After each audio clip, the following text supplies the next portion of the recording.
prep up some chocolate chip cookie dough to bake up in the morning because my daughter asked to bring cookies to class tomorrow. And we're going to whip up some sourdough. We're going to make a big loaf, and then we're going to make a bunch of mini bowls that we'll have to bake up. So let's get this guy flipped over. This will be perfect for our breakfast tomorrow. So here it's like my traditional loaf, but it is filled with the zest and juice from 3 mandarin oranges, as well as, probably like a cup and a half of fresh cranberries. There we go. So he's pretty popping here. He's pretty big. He was already busting out of my bowl there. Probably should have done him in a bigger Banneton, but this is what we have. Let's give this guy a nice kind of expansion score. And then just gonna dust a little of this off. And then we're gonna just do our classic wheat leaf design. Nothing too fancy. There we go. And a little stem. Okay, I have my Dutch oven here nice and hot, so we're gonna place it in here. And then we're gonna pop it in the oven to bake up while we prep up everything else. So we'll slide this guy in there. He's gonna be snug as a bug in a rug. Put our lid on.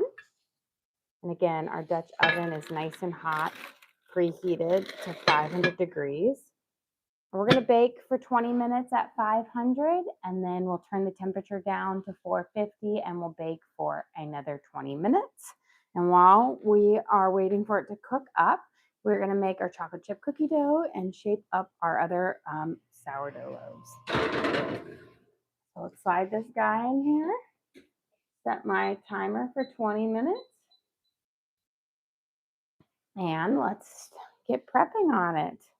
Had a busy day over here. Today was my son's birthday, so this is our cake. We've already kind of done it, but we made a little Justin Jefferson cake for him on there. Frosting. He already picked out all the candles, but we'll have a little short of it later. But it turned out really well. We were all pretty stuffed after coming back from hibachi, so I think we only ate like one little sleeve of it, but we'll have cake for days. Okay. Before we get to our sourdough, let's get our chocolate chip cookie dough whipped up and made. My daughter came in and she was like, and she literally said this like an hour and a half. She goes, "Could you make me chocolate chip cookies to bring to my math exam tomorrow?" And I was like, well, most of the time you could ask me a little bit more than, like 8 hours before you need to leave for school. So we're going to whip them up, chill them overnight, and then tomorrow morning I'm going to wake up early, bake them up so they'll be nice and warm for her to bring to her class on there. So we're going to start. This is my basic chocolate chip cookie dough recipe. And I think the thing that makes them just perfect every time is you've got to chill the dough to get that perfect chewy cookie that just stays a really wonderful texture. So we're going to start with a cup of salted butter. And I've got my paddle attachment. And we are going to cream in 3/4 of a cup of brown sugar and 3/4 of a cup of granulated sugar into our butter.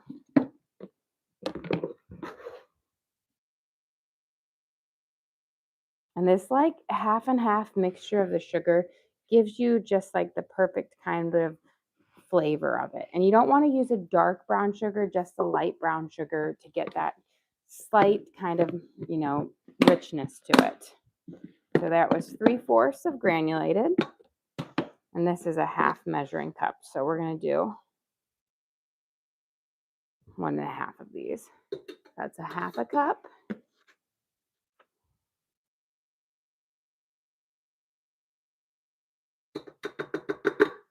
There we go. And we should have 3/4 there. And we're going to cream the butter and sugars together. So you want to make sure your butter is room temperature. We're going to cream them until they're just combined.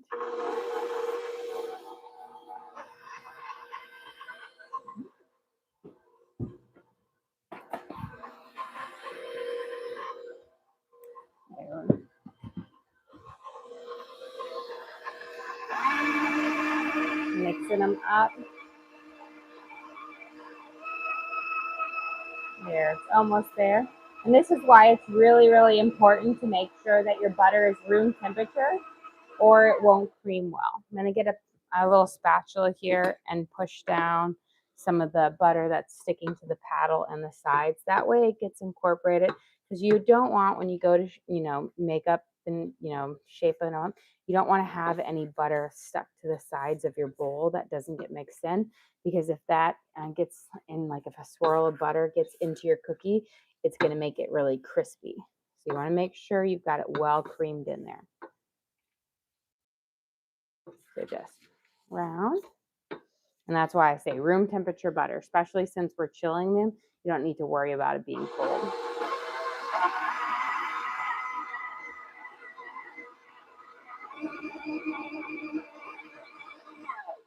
Okay, so you can see our brown sugar is creamed completely into our brown sugar and our sugar into our butter. It's got this nice kind of golden paste. We're going to add in 2 eggs. So 1,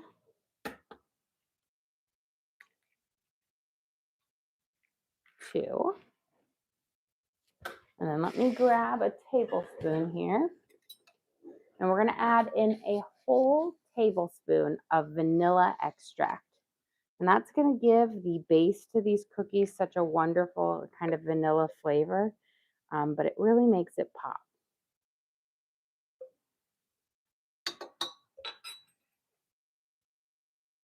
So we're going to cream the egg and the vanilla into our butter and sugar mixture until it's all incorporated. Perfect.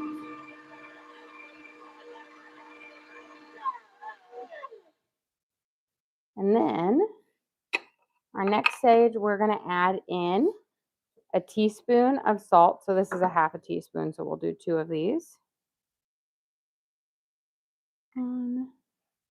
So 1 teaspoon of salt, and then 1 teaspoon of baking soda.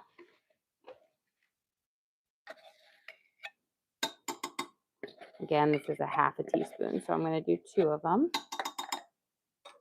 And then we're going to cream those in.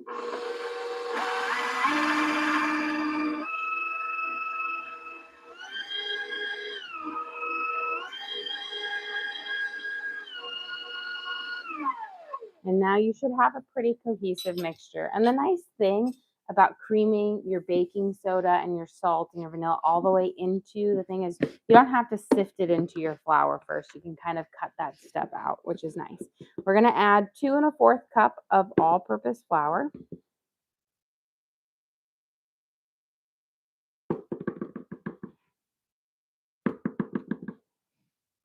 So 1,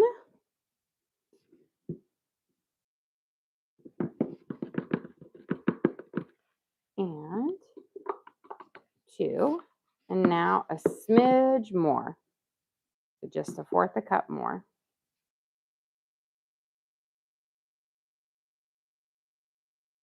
We'll cream that into our mixture, and then we'll have pretty much the base done. We're just going to add in our chocolate chips next.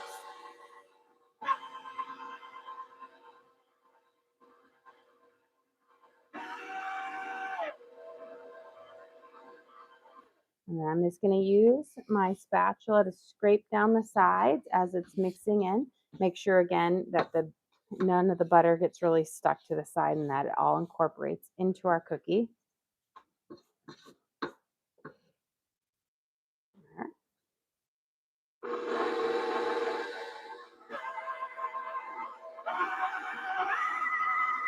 There we go.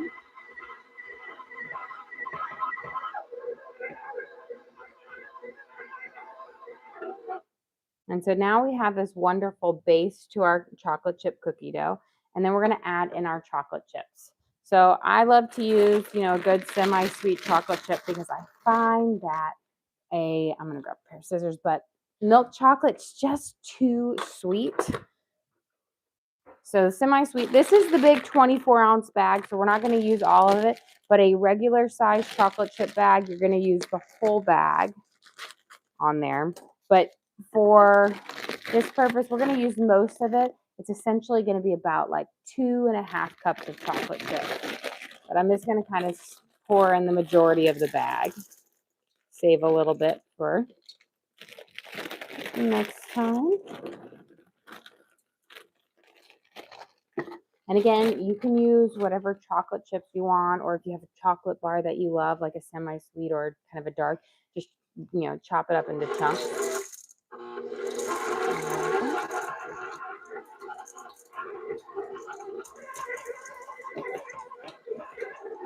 Okay, just do a little mixing with the mixer for the chocolate chips, and then I'll do the rest with my spatula. I find if you mix too much with your paddle in there, you're going to crush some of your chocolate. And so just kind of mix it in with your spatula when you're done. We'll take out all this off of our paddle. Because you don't want to lose. If I had my little helpers here, they would definitely be my taste testers. And then just give it a nice little mix around, because if you notice, if you mix to the bottom, you see all the chocolate chips are kind of there. So you need to really kind of stir it around so that you don't have your chocolate chips all just in one spot. Because with the paddle mixture, they do like to just sink down towards the bottom. And you want to make sure that you have them evenly dispersed, so you're not getting some chocolate chip cookies with lots of the chocolate in it and some without. Because I have found that you think, oh, adding more chocolate chips, it won't mess. It will like mess with the integrity of the cookie. Too many chocolate chips, and then your cookie just won't have enough of the base for it. It just doesn't bake up quite as right. Okay. So we've got our beautiful dough here now. And the trick with this for making the best cookies is you need to let it chill. Minimum of 2 hours, but I'm going to wake up in the morning before I drive my daughter to school, and I will bake these up for her to take to school. But these are the best chocolate chip cookies ever. And you bake them at 375 for about 8 minutes, and they turn out perfect. We're going to put our lid on them, and then I'll chill these in the fridge overnight. Then I'll just shape them up, and I'll show you kind of the size of the balls that I like to make. But essentially, I'm going to make a ball the size of like a good size gum ball or ping pong ball. That's the perfect size. Mary and Judy sent you some gifts. Well, thank you, Mary and Judy. We appreciate that. Okay, we'll get that chilling. While we're waiting for things, I've got several little sourdough loaves that we're going to be baking up tonight, or shaping up and making up tonight. We are going to do a big one. My big one, we're going to do with a rosemary, black pepper, and Parmesan cheese kind of mixture to it. If you've ever been to, there's this restaurant called Macaroni's, and they have this delicious rosemary bread. And so I'm kind of going on those flavor seasonings. It's really delicious. And then I'm going to go a little wild on some of my other flavors tonight for my mini bowls, because I feel like when you do a mini bowl, it's not a full commitment in it. But before we start, let's get these all kind of floured up. That way we're ready for them when we shape up.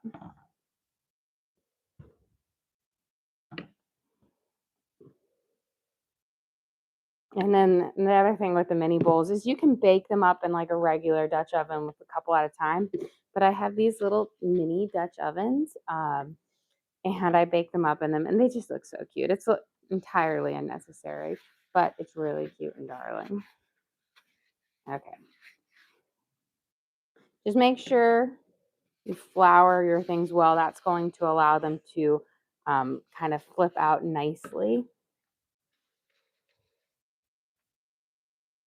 There we go. Get these all coated, and then we're going to flip out our dough. So my dough in here that I have proofing and whatnot, I made a double of my big loaf batch. which I will divide in half, and then I'll divide 1.5 of that into 6.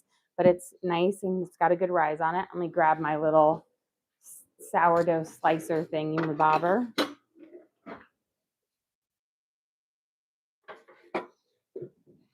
Now you could get a scale out and get exact with this, but that's too much work. We're gonna let it shake out and get there. There we go.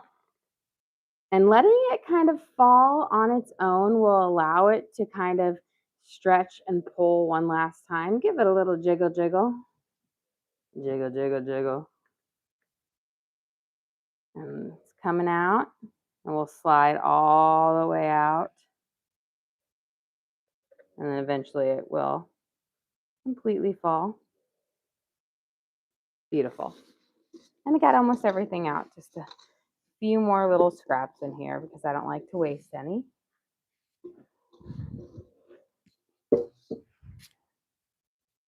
And then because sourdough is a little bit of a high hydration dough, just coat it up with your flour to prevent any stickage on there. If you feel like it's getting stuck anywhere to your counter, throw in some more flour. There we go. Okay. We've got this whole kind of outside covered up, so it should be pretty good. And then I'm just going to try to evenly cut this in half as much as possible, but I will tell you, whenever I do a double loaf in a bowl, one always ends up way bigger than the other. It's always comical, and I'm like, I thought I had them right. Let's see how this one looks. Okay, we'll use this one for our mini loaves, and then this one is going to be for our big one. Okay, we're going to stretch this guy out. We're going to do what they call lamination. And this is where we're going to stretch our dough out and kind of make it one big sheet. And this is going to help develop the crumb, which is kind of like the little bubbles inside your bread, the texture of your bread. Now, for me, I like my sourdough to have lots of little bubbles. You know, it's okay if it has a huge big bubble here and there, but I'm not a big fan of like the big voids, because if you try to put butter on the big voids, then you've got just holes where the butter drips down on your hands and makes a mess anywhere. So smaller holes are better so that it can hold the butter. Okay, let's stretch this guy out all the way. And then we're going to put our spices in here and our cheese, and we'll kind of shape it. My dogs are snoring quite loudly. It's quite comical how loud they snore. Okay, so we're going to use some rosemary. Now, you can use fresh if you want, but I feel like the dried gives you a little bit more pop of flavor in our sourdough, assuming I can open it. It's never like to open for me. Get there. Let me grab a knife, or got my scissors right over here. There we go. So if you are going to use fresh, you're going to need to use a bit more because fresh is a little bit more mild in it. But one thing that's nice about fresh rosemary is it's less of a kind of a sticky texture, like a twiggy, I should say, not like stick. But we're going to use our dried rosemary here. We're going to sprinkle it all the way around. Get a nice coating. This has lots of great flavor. And again, it's just one of those ones that I just feel like tastes so delicious in a bread. It's something you can really add to your just basic loaf. Again, I'm using my basic, big loaf recipe for this. And it just adds a lot of flavor. And for the big loaf, it's really simple. My base recipe is I use 150 grams of active starter. And then one that I've fed within, 4 to 8 hours. We're going to add sprinkle a little bit of pepper over it. And then I add in 565 grams of warm water. Mix that up. a tablespoon of salt, and then 750 grams of unbleached bread flour. We're going to add a little bit of garlic salt. Good shaky. You don't need much, but just enough to give you that hint of garlic. And then I've got my shaved Parmesan. Take a big kind of handful here. Now, if you have really big chunks like this, just kind of crumble it up a little so it's not so big. And then we're going to spread this throughout so that you just have these little chunks of cheese all throughout your bread. And then what we're going to do is you're going to fold in. And then we're going to season this whole layer on here so that when we roll it up in that swirl, we'll also have flavor. So we're going to give a nice little sprinkle. Rosemary, a little bit of black pepper, and then a sprinkle of garlic salt, and then a few little sprinkles of cheese.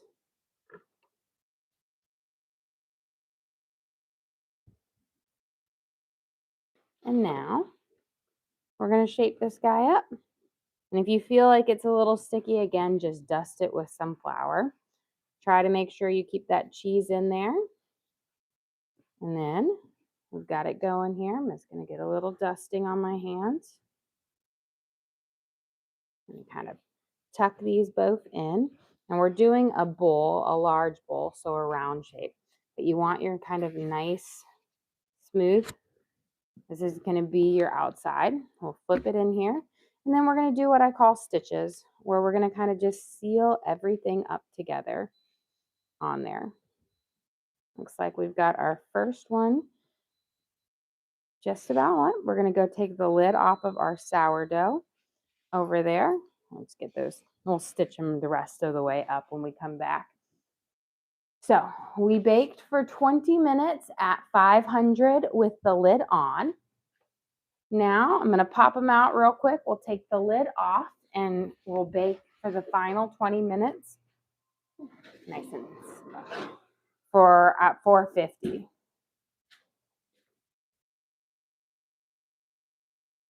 And here you can just see the beautiful cranberry, pops of cranberry in there. Just gorgeous.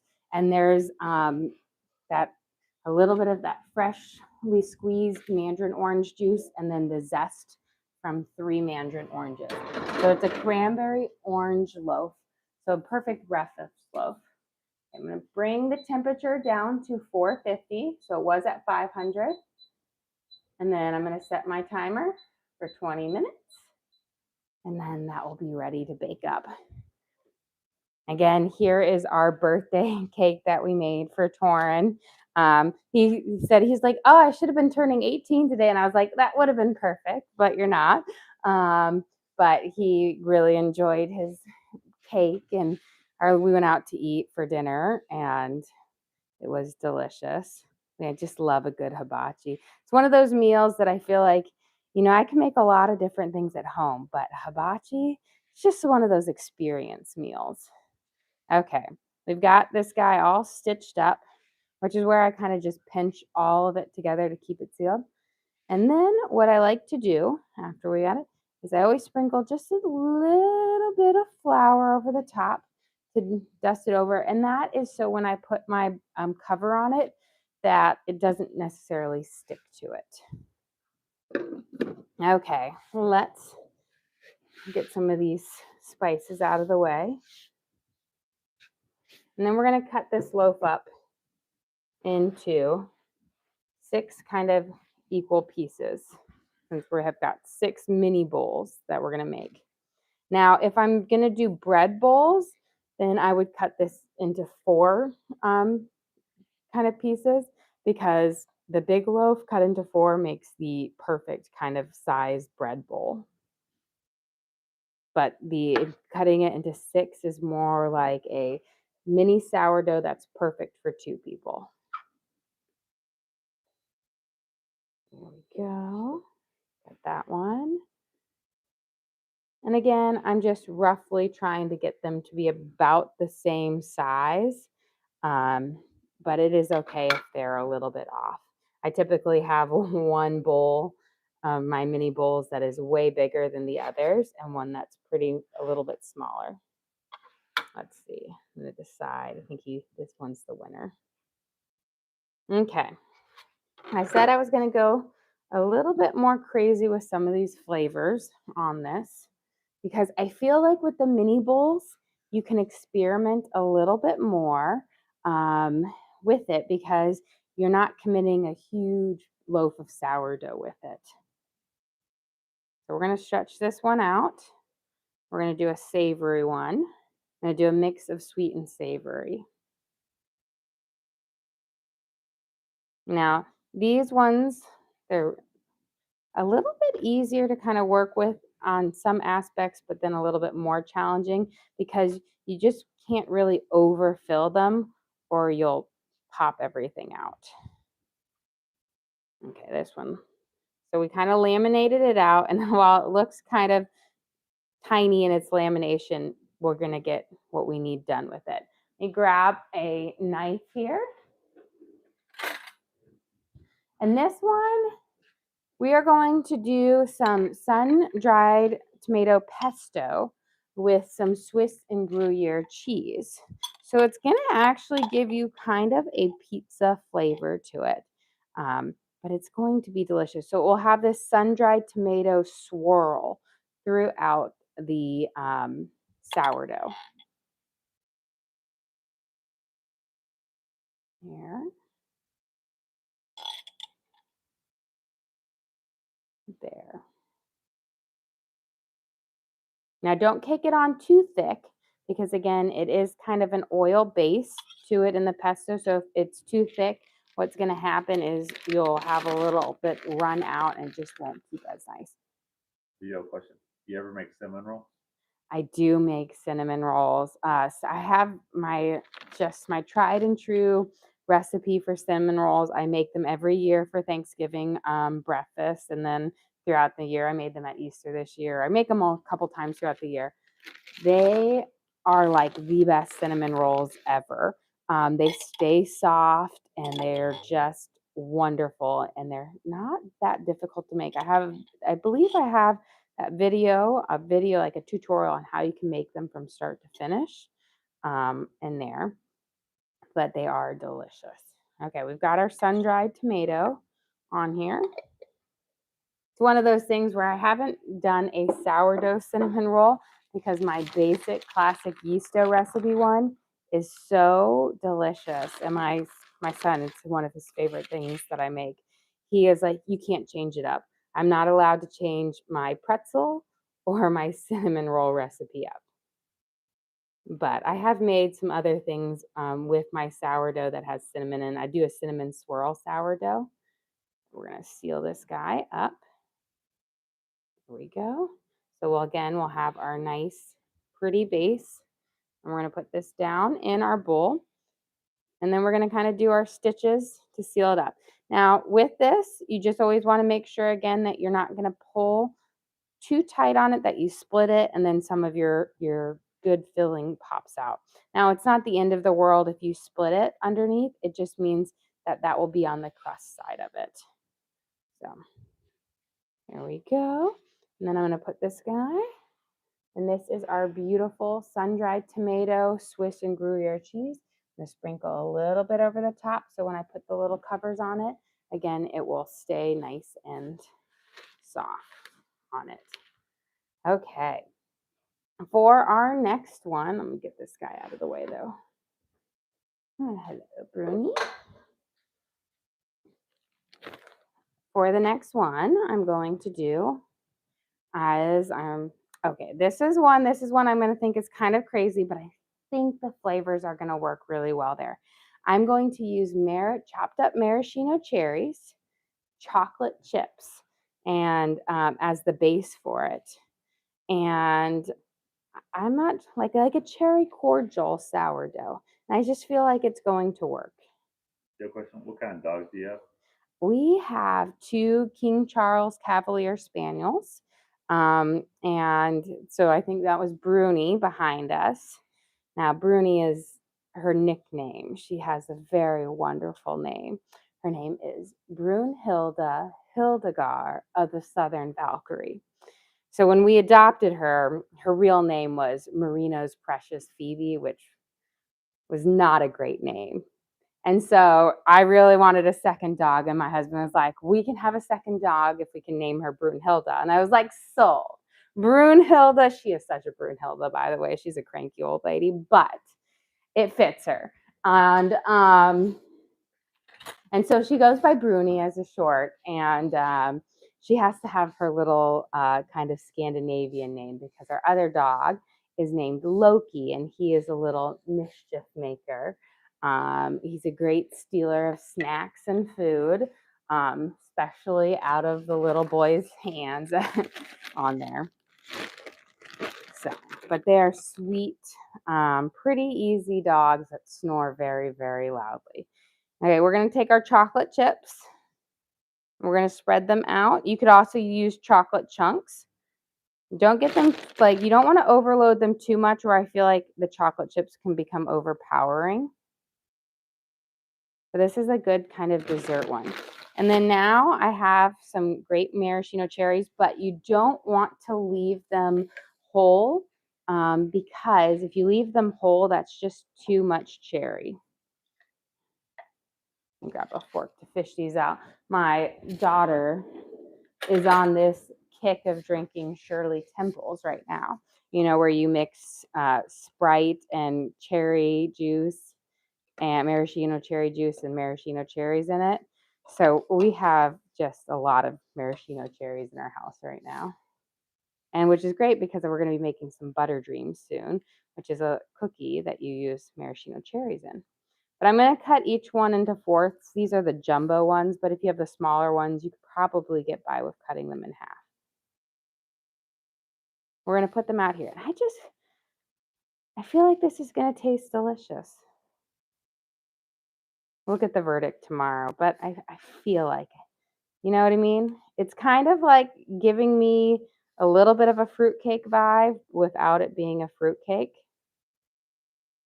You know, there's the saying that nobody likes a fruitcake, but my mom always likes to claim that she has this delicious fruitcake that everybody loves, and I remember this fruitcake, and nobody loves it because I don't think it's possible to truly love a fruitcake. Okay, actually, I'll save a couple of these to put on the second layer. We're gonna fold it over. Fold it over, put a couple chocolate chips, just so that we have that in that next little swirl. And then we're going to go from this way because it's a little bit thinner. We're going to roll this guy up. Now with the chocolate chips, just like with a nut, you have to be a bit more careful in the shaping process because as you can see here, you can see them starting to poke through. So if you pull too much on them, you are going to get, you're going to break it through. And you don't want the chocolate to break through because it will burn. Wow, we got a few people in the chat saying they actually love fruitcake. Wow. Yeah, I've never See, heard it. I just don't know if I've ever had a grapefruit cake. Maybe I've only ever had the one that's been gifted to like 6 other people before it shows up. And so it's like 3 months old by the time you get it. My mom, she swears by this. And I do remember as a kid, and I was always really embarrassed by it, but she would always make up a bunch of fruit cakes and we would give them to our teachers as a kid. And, you know, she made them for all of her kids to give out. And so she has 7 kids. So it was a lot of fruit cakes. And I always remember them being in these like little mini loaf pans. And I always was like, we're giving that to the teachers. But, you know, maybe they all really loved it. Maybe she had this great recipe that I just don't remember ever eating. I remember looking at them. But honestly, I don't know if I can't tell you when the last time I've had a fruitcake. Now, I do love Stollen, which is like a German version of a fruitcake, or like a panettone, which is the Italian kind of version of it. I do like those. Um, so maybe I like some fruitcakes. I don't know. Maybe I'll have to venture out and just try one this year, and maybe I'll have to ask my mom for her recipe, and then we should have a verdict. This famous one. I'll see. It'll be kind of funny because I have a feeling I'm not gonna like it. But I feel like your tastes change as you get older. Like I like less super sweet things and more kind of nutty, fruity things. So maybe I will like them now. Okay, let's get this guy laminated out. And we're going to do a cranberry walnut for this one, which is one of my favorite sourdough loaves.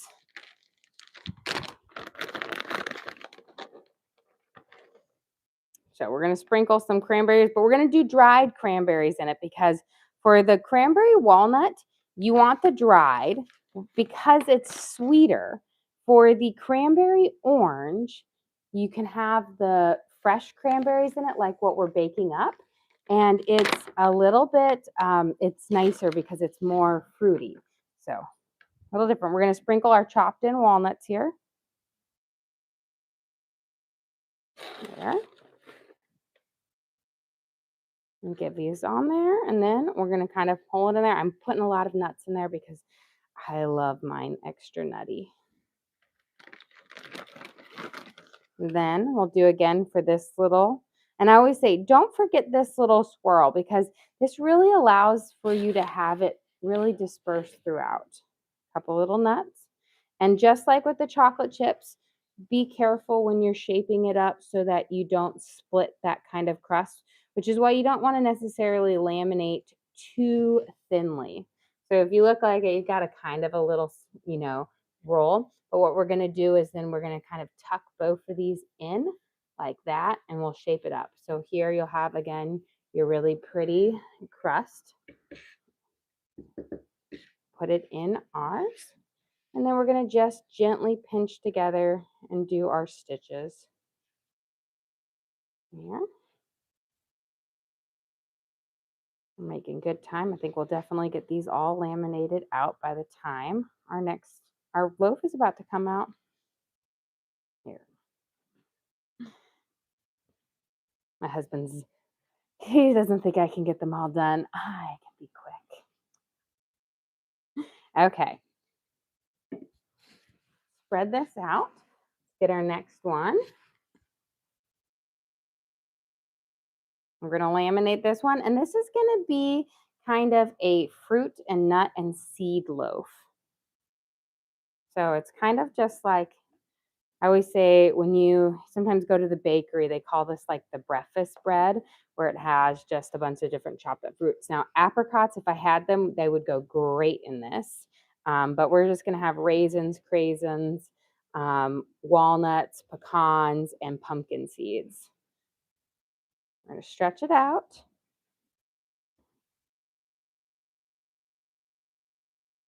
There we go. Nice. We're going to sprinkle a little bit of our craisins around.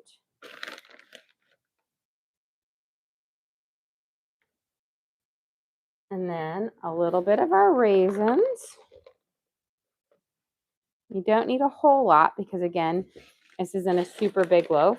A sprinkle of walnuts. A sprinkle of pecans. And then a little sprinkle of pumpkin seeds.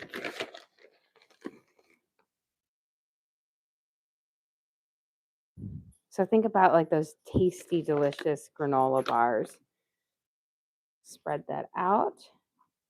Give it a little pat in to secure it. We're going to fold over. And then instead of putting it any on the inside, I'm only going to do my fruit on the inside because I'm actually going to put some of my nuts on the outside of it so that you have this kind of seed and nut crust on it. So we'll get a couple more raisins and craisins in there. Roll this up. Again, be careful when we're pulling that shaping there so we don't bust it through too much. And then what we're going to do is in our little mini Banneton bowl, I'm going to got some pumpkin seeds, some chopped walnuts, and chopped pecans. So you'll have this nice kind of nutty crust. We're going to just kind of spread it around. And then what we're going to do is we're going to place it in here and seal it up. And then I'm just going to mix it and kind of shake it a little bit so it falls up the sides a little bit.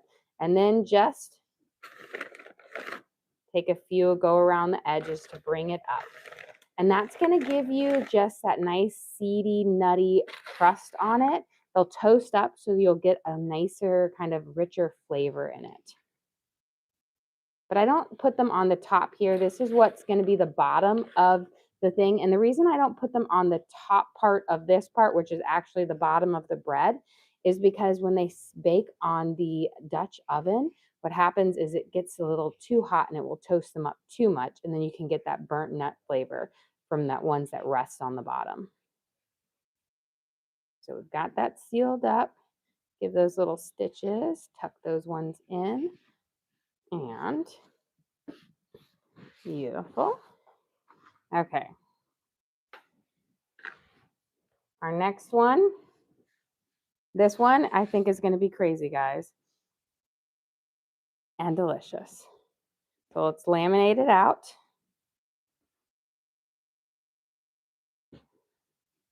We're done with my raisin. Slide it. Good stretch. Okay, so I've got some freeze-dried raspberry powder, and we're going to use our freeze-dried raspberry powder with some lemon zest.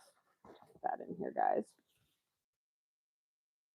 And we are going to zest our lemon on here, and then that freeze-dried lemon is going to give it this nice pink swirl throughout. Then we're going to put some on the outside.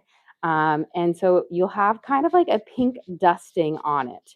But the lemon is going to give you just this oh so bit of sweetness with the freeze-dried raspberry.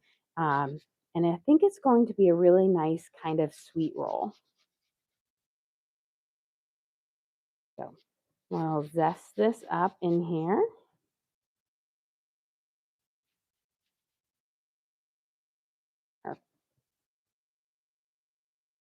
And then I've got my freeze-dried raspberry powder. Let me actually just shake it on there. Might be easier than to try to. And you see it's pink. I think it's going to be cute. So I've got this nice little dusting around here. And this has like a really mellow raspberry flavor. So I think adding the lemon zest is going to give you that nice little tartness to it. And as it kind of sits up, this swirl will kind of rehydrate with our kind of base in here. Okay, I did not make it. I'm almost done, but let me wash my hands real quick and we'll grab our loaf out. Close, guys, close. But we're almost to the finish line with them. Okay, let me clear this right here so that when I'm coming in hot, I'm not melting things. Okay. I'm a messy baker, I realized. Okay, so right now we have coming out of the oven our cranberry orange sourdough using fresh cranberries, zest from mandarin oranges, and the juice from mandarin oranges. So the main difference from my big loaf is I just took about 35 grams of warm water away, and that's how much the fresh mandarin juice was from the 3 mandarin oranges, and then the zest of it. And then, of course, we have just this beautiful, slide this out here, nice and hot. But look at this gorgeous loaf. Those fresh cranberries are just popping there. And this is going to be so delicious for breakfast tomorrow with that orange flavor in it. So it's going to be that sweet and slightly tart. You want to get it out of your Dutch oven fairly quickly so you have this nice golden brown bottom to it. And then again, you can see a really pretty score line that popped up through it. So this is going to be a real delicious kind of breakfast loaf on there. And it's a great way to use cranberries, fresh cranberries, if you have some left over from Thanksgiving. Okay, let's finish up these 2 loaves so we can bid you adieu for the evening. Okay, we were gonna zest this guy. So some lemon zest right here in this middle layer too, because again, we want that flavor to really pop through. We're gonna coat this up, and you can see where it's already like soaking into the sourdough bread. I think it's gonna turn out really pretty. And then we're gonna roll it up. Beautiful. We'll slide this guy, kind of toast, get it going. And then what we're gonna do on this one, so I've got it floured, but we're gonna add in our little pink raspberry freeze-dried powder in here as well. So it will have a nice pink dusting on it. Now, whether it will turn out beautiful tomorrow or not, we'll see, because I've never done it on the outside before. I've done the powder inside the sourdough, but not on the outside. There we go. So we've got our last little right there. And now we're going to do our last one. So let me just slide some of this. We don't want that in there, out of the way. And for the last one, we're going to go fairly simple with this. Spread this out. I'm going to do a favorite here. I'm going to do my good old cinnamon swirl. Easy peasy, lemon squeezy. So we're going to laminate it out. With the little dough, it's pretty easy to laminate because you can just kind of stretch it out in your hand. And then let me grab my cinnamon sugar shaker. Always have cinnamon sugar on hand because my kids love cinnamon sugar toast. We're going to sprinkle this cinnamon sugar swirl right through here. If you wanted to, you could add in some raisins, but that would not jive in my house. My kids love it, just the cinnamon swirl. And we're going to do, again, on this kind of middle base. And then we're going to roll this guy up. Kind of tuck it in. And this is going to give you almost like a cinnamon roll kind of flavor. So you have the cinnamon and there's a little bit of sugar in there for that cinnamon sugar on there. And it's just enough to give you that perfect little sweetness to it. And then when it's hot, you spread it with butter and you add it out. We've got our nice kind of thing. We'll pop it in here. Give our final little stitches on. And we'll have all of our loaves will be ready to bake up soon. And we've got technically 7 different flavors of sourdough loaves. And then, of course, in the morning, we will get to enjoy our cranberry orange. So using fresh mandarin orange juice, fresh mandarin orange zest, and fresh cranberries in there. And then tomorrow morning, for my daughter's school, we're going to bake up our chocolate chip cookies after they have chilled for the night. Well, guys, thank you so much for joining us here. Don't forget to like and subscribe. Try to do live cooking shows every single day, kind of show you what we're making for our family and hopefully teach you guys something along the way. Again, we do upload all of our videos to the link on our page. So if you ever want to recreate any of these recipes at home, you can just go to our page, search for what we made. So we've got our sourdough and cookies, and you can always watch and cook along with me again. We also have a link to our Amazon storefront that has all of our different cooking gear and gadgets. I've got my mixer, I've got all of my sourdough supplies, my Banneton baskets, everything I use for that, as well as my Dutch ovens, all in there for you guys to check out. But again, thank you so much for joining us here. Don't forget to like.